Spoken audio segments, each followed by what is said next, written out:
สวัสดีค่ะสัปดาห์นี้เราก็มาเจอกันอีกเช่นเคยนะคะก็วันนี้เราก็มีอาหารเมนูเด็ดๆที่ทำง่ายและอร่อยมาแนะนำเพื่อนๆเช่นเคยค่ะเมนูที่จะแนะนำเพื่อนๆก็คือต้มแซ่บกระดูกอ่อนหมูนะคะเดี๋ยวเรามาดูวัตถุดิบและขั้นตอนกันเลยค่ะ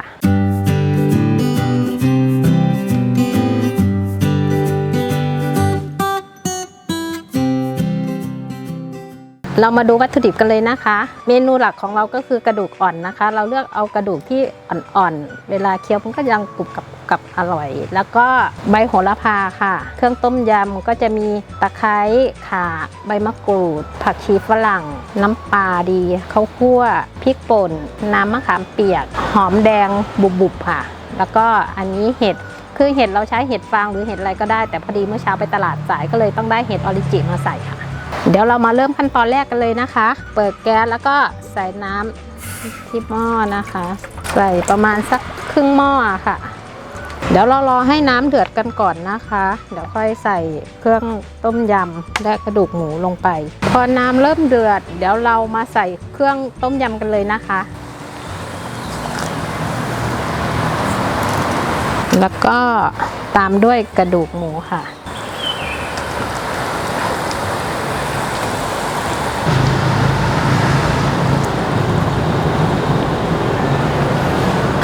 เราก็ต้มเคี่ยวไปเรื่อยๆให้กระดูกมันเปื่อยจน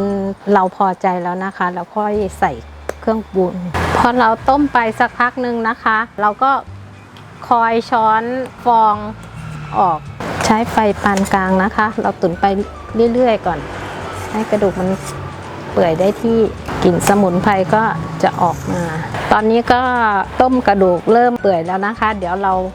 มาใส่หอมแดงกันลงไปเลยก็ตามด้วยเห็ดนะคะ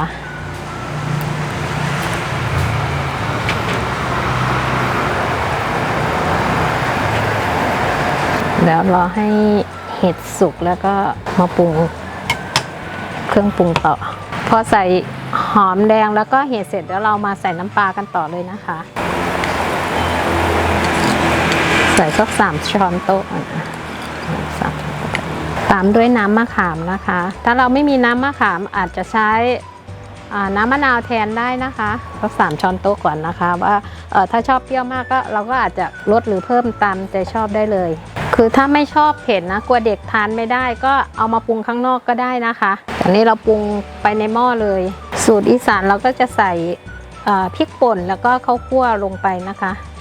ใช้พริกป่นประมาณสัก1 ช้อนโต๊ะพอกลัวเผ็ดมากใส่พริกป่นเสร็จแล้วก็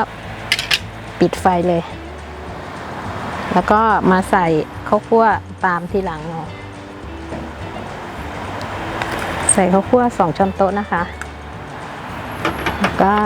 ตามด้วยโหระพาปิดท้ายอันนี้กลิ่นข้าวคั่วก็จะออกเลยหอมกลิ่นสมุนไพรยั่วๆเลย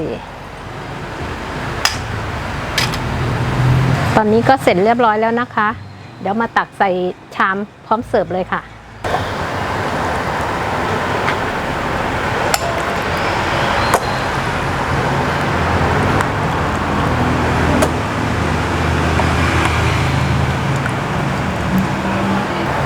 เสร็จเรียบร้อยพร้อมเสิร์ฟแล้วค่ะ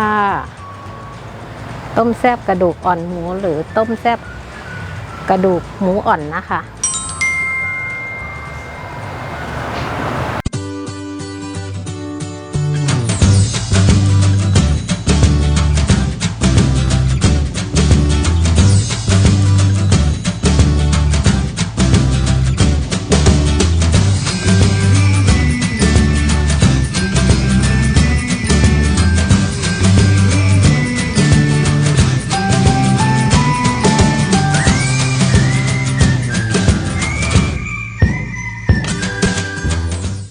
เดี๋ยวเรามาลองชิมกันเลยนะคะ